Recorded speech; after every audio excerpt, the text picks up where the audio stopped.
Hey everyone, it's Tyler, the Rustic Nerd Dad. Um, as we all know, Zack Snyder's Justice League was just released officially yesterday.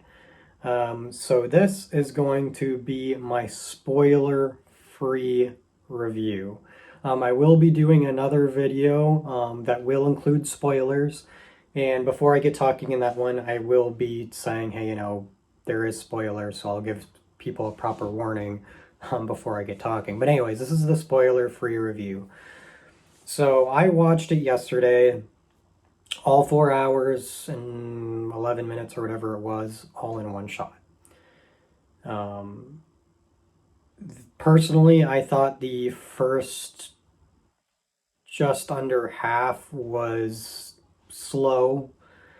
Don't get me wrong, it was still enjoyable. I think it was still a needed build-up, but it was slow, and I think mainly because, not mainly, but I think one of the biggest things that added to it was a bunch of just slow-mo cinematography that just didn't seem like needed.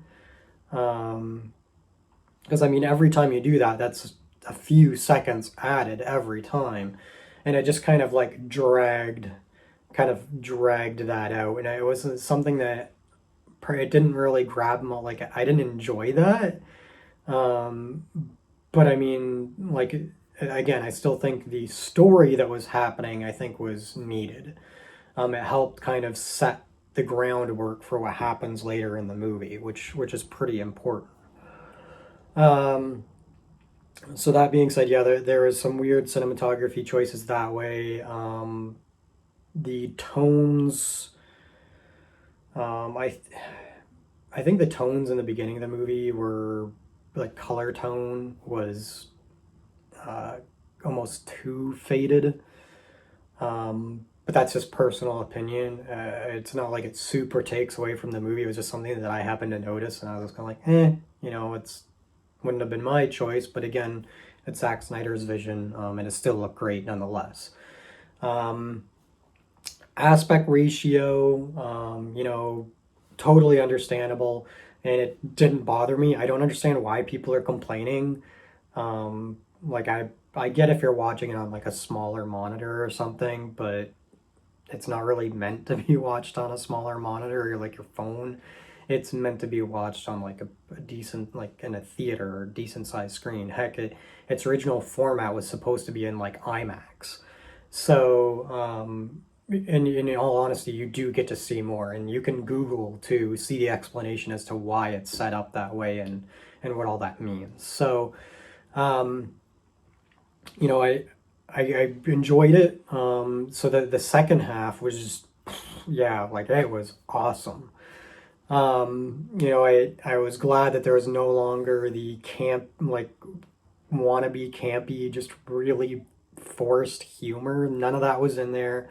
No CGI Superman lip. Um, you know, uh, it flowed really, really well. The character development was there. Um, it just did not seem forced. Like it seemed like it belonged. Um, Again, try to stay away from spoilers. The How it plays out makes you want more, or at least for me anyway. It made me want more. It made me go, "What in the absolute heck did you do, WB?" And any of the execs that were involved to have Joss Whedon come in and refilm, re-edit, and refilm. Like it makes literally no sense to me. Like I was sitting back and I was trying to think about it, and I'm like, the only thing that I can think of is, because the beginning was slow, um, I could see them kind of questioning, going, okay, is this actually going to work as a two-parter, or are we just gonna, is it going to be a 3 hour long movie? Like, what are we doing?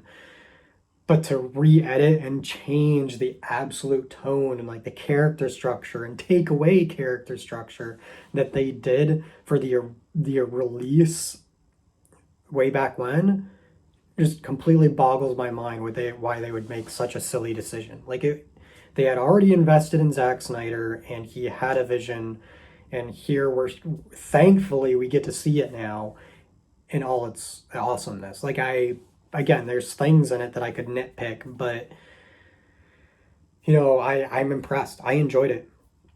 I really enjoyed it. I mean, I wouldn't go to say, I mean, some people are saying it's a masterpiece. Would I say it's a masterpiece? Personally, no. Do I think it's an amazing film? Absolutely. Um, if I go to watch it again, I think I'll watch it in the six parts that's available. I'll either half it or watch it in the six parts. I mean, I've got a couple of kids, so it's hard to watch the full 4 hours in a row. Um, but I mean, it that doesn't take away from it for me. I really enjoyed it. So I give it an 8 out of 10. I mean, there's certain things that I think that were teased that I like in the trailers that I think I wish we got to see more of in the film. Like if some of that slow mo stuff was taken away, or and then like more time given to like other stuff that happens later on in the movie. Again, trying to stay away from spoilers. I think personally, I would have been a lot more happy. I mean, at this point, like, I'm gonna drop this picture in here, and this says it all.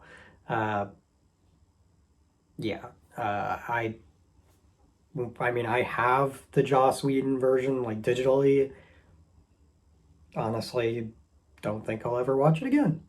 Um, I, I, I mean, not. I think it was okay for what it was. It was tolerable. This is so much better, and this is what it should have been in the first place, in my opinion. I mean, not just my opinion, really, but that's practically fact. That was what Zack Snyder was doing, and he should have had the opportunity to play it out. Um, but anyways, thanks for watching my spoiler-free review and touching on some of the other aspects of what happened all around. Again, I'll be doing a more in-depth review, including spoilers, in my spoiler-free video. So if you don't care about spoilers or you have already seen the movie, feel free to check out this video. And again, thanks for watching, and stay tuned for more.